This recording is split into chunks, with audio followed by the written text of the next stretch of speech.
Dine tanker og ord er skabelonerne for din skæbne, så vær forsigtig med, hvad du tænker og siger, fordi dine tanker forlader dig og vender tilbage i form af en omstændighed.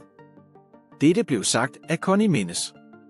I dag har vi et særligt fokus på de magtfulde lærer fra Connie Mendes, især hendes berømte værk, The Little Blue Book. Denne bog indeholder hemmelighederne til at manifestere velstand i dit liv, og dens indflydelse har været virkelig transformerende. Faktisk manifesterede en af Connies elever $1 million på kun en måned ved at anvende principperne fra denne bog. Så gør dig klar til at lære, hvordan du kan udnytte kraften af manifestation og tiltrække overflod i dit liv. Før vi dykker ned i hemmelighederne fra The Little Blue Book, tager vi et øjeblik til at lære om Connie Mendes selv. Født i Venezuela, dedikerede Connie sit liv til at skrive om det metafysiske univers og hvordan man kan opnå velstand gennem det. Hun indså, at mange metafysiske bøger kunne være komplekse og svære at forstå, hvilket krævede flere gennemlæsninger for virkelig at fatte koncepterne. Connie tog dog en anden tilgang. Hun forstod vigtigheden af enkelhed og ønskede at gøre metafysik tilgængelig for alle. Dette førte hende til at skrive Metaphysics for One i et mere tilgængeligt sprog. Men hun stoppede ikke der. Connie fik den geniale idé at skrive en bog, der ville forenkle metafysikken endnu mere og gøre den tilgængelig for et bredere publikum. Og sådan blev The Little Blue Book født, en bog, der har været ansvarlig for at manifestere utallige formuer og ændre liv. Lad os nu dykke ned i de centrale læresætninger fra Connie Mendes. I hjertet af hendes lære ligger troen på, at vores tanker har magten til at samskabe vores virkelighed.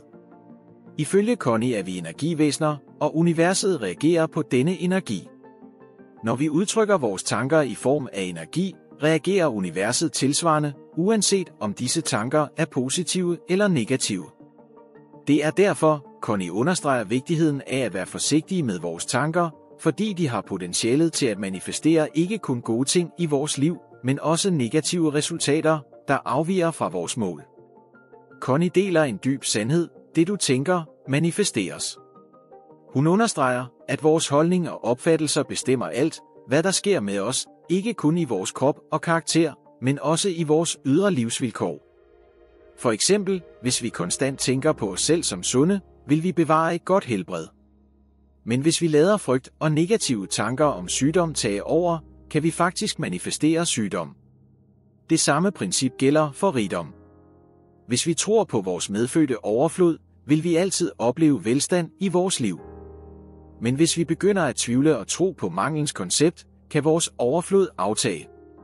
Men det handler ikke kun om tanker. Connie lærer os, at vores tanker også former vores handlinger. Hvis vi tror, at noget er uopnåeligt for os, vil vores krop arbejde imod os og sabotere vores bestræbelser på at nå det mål. Omvendt, hvis vi udtrykker positive tanker og tror, at vi er ved at manifestere vores ønsker, vil vores handlinger justere sig efter denne tro og bringe os tættere på vores mål. Connie anerkender også, at vores sind ofte er fyldt med fejlagtige overbevisninger og koncepter, der er i konflikt med de grundlæggende skabelsesprincipper. Disse falske overbevisninger manifesterer sig som forskellige negative omstændigheder i vores liv, såsom sygdomme, ulykker, mangel og endda døden. Men hun forsikrer os om, at disse manifestationer ikke stemmer overens med sandheden om vores væsen. Så hvordan kan vi bruge denne viden til at manifestere velstand og overflod i vores liv? Det hele begynder med at være opmærksom på vores tanker og ord. Hvert ord, vi udtaler, er et dekret, der manifesterer sig eksternt som en magnet. Vores ord tiltrækker tilsvarende oplevelser. Derfor er det afgørende at være bevidst om, hvad vi manifesterer gennem vores ord. Hvis vi ønsker at manifestere noget positivt, skal vi ikke kun visualisere og tænke positivt, men også vælge vores ord med omtanke. Nu inviterer jeg dig til at deltage i denne kraftfulde manifestationsproces ved at erklære din velstand i kommentarfeltet nedenfor.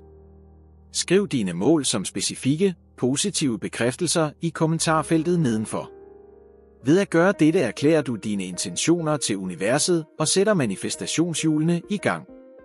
Husk, kraften i dine ord og tanker er enorm, så vælg dem med omhu og fokuser på, hvad du virkelig ønsker. Her er nogle eksempler for at komme i gang. Jeg tiltrækker rigelige økonomiske muligheder i mit liv uden anstrengelse og med glæde. Jeg er taknemmelig for den rigdom og velstand, der strømmer til mig på ubegrænsede måder hver dag. Jeg bliver mere velstående og økonomisk fri. Jeg er åben for at modtage uventede pengegaver og velsignelser fra universet.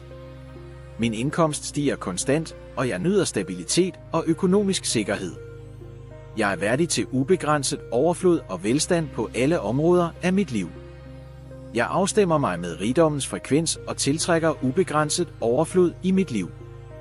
Jeg er taknemmelig for de velstående muligheder, der opstår på min vej. Føl dig fri til at tilpasse disse bekræftelser eller skabe dine egne baseret på dine ønsker og specifikke mål. Nøglen er at erklære dem i nutid, som om de allerede sker, og at indgyde dem med taknemmelighed og positivitet. Lad os dykke ned i et eksempel med Smith, der ønsker at manifestere rigdom og økonomisk overflod i sit liv ved hjælp af teknikkerne og læren fra The Little Blue Book. Smith, en hårdarbejdende person med store drømme, har altid ønsket økonomisk frihed. Han føler sig dog fanget i en cyklus af begrænset indkomst og kæmper for at få enderne til at mødes. Efter at have opdaget læren fra Connie Menes, er Smith fast besluttet på at ændre sin tankegang og manifestere den rigdom, han ønsker. Først begynder Smith at undersøge sine tanker og overbevisninger omkring penge. Han indser, at han har haft dybt forankrede overbevisninger om mangel og knaphed, som har forhindret ham i at nå sine mål. Smith erkender, at han skal ændre sin tankegang og omfavne troen på, at overflod er hans fødselsret. Smith begynder dagligt at praktisere positive bekræftelser. Han skaber en morgenrutine, hvor han står foran spejlet og gentager bekræftelser som: jeg er værdig til ubegrænset økonomisk overflod og velstand i mit liv. Jeg tiltrækker rigdom og muligheder uden anstrengelse og med glæde. Jeg er åben for at modtage uventede indtægtsstrømme og velsignelser fra universet. Ved konsekvent at gentage disse bekræftelser med overbevisning begynder Smith gradvist at omprogrammere sit underbevidste sind og erstatte sine begrænsende overbevisninger med styrkende tanker om overflod. Udover bekræftelser begynder Smith at visualisere sin ideelle økonomiske situation. Han skaber et vision board fyldt med billeder, der repræsenterer rigdom, succes og velstand. Smith tager et øjeblik hver dag til at visualisere sig selv leve et liv i overflod omgivet af de materielle goder og økonomisk stabilitet, han ønsker.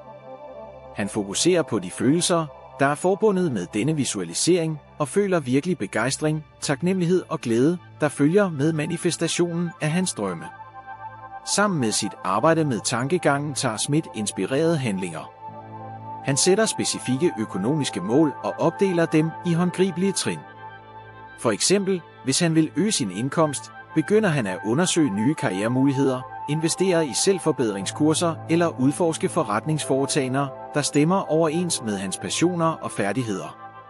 Smith tager et lille skridt ad gangen, i tillid til at hans handlinger er i overensstemmelse med hans intentioner, og at universet vil støtte ham på vejen.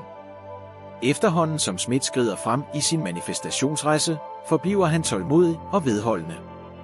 Han forstår, at universet opererer i sin egen guddommelige tid, og at konsistens er nøglen. Smith omfavner taknemmelighed for hver lille sejr og fejrer den fremgang, han gør mod sine økonomiske mål, uanset hvor små de måtte synes i starten. Måneder går, og Smith begynder at bemærke en ændring i sin økonomiske virkelighed. Han modtager uventede bonusser på arbejdet, oplever økonomiske gevinster gennem uventede kilder og tiltrækker nye kunder til sin sideforretning. Smiths indkomst begynder at stige stødt, og han føler en følelse af økonomisk frihed og sikkerhed, som han aldrig før havde oplevet. Smiths transformation og succes tjener som inspiration for dem omkring ham. Venner og familie bemærker hans positive energi og de håndgribelige resultater, han har opnået gennem sin ændrede tankegang og målrettede handlinger. Smith bliver et levende eksempel på, hvordan læren fra den lille blå bog kan manifestere ægte rigdom og overflod, når den anvendes konsekvent og med tro. Efterhånden som Smith fortsætter med at trives økonomisk, forbliver han taknemmelig og fortsætter med at udvide sin velstandstankegang.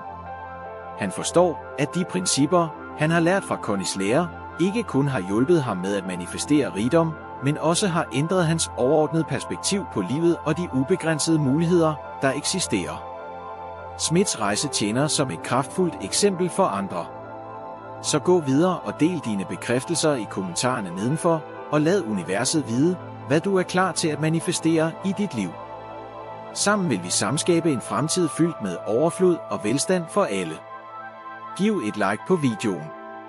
Det hjælper med at sprede denne besked til flere mennesker. Tak fordi du så med, og vi ses i næste video.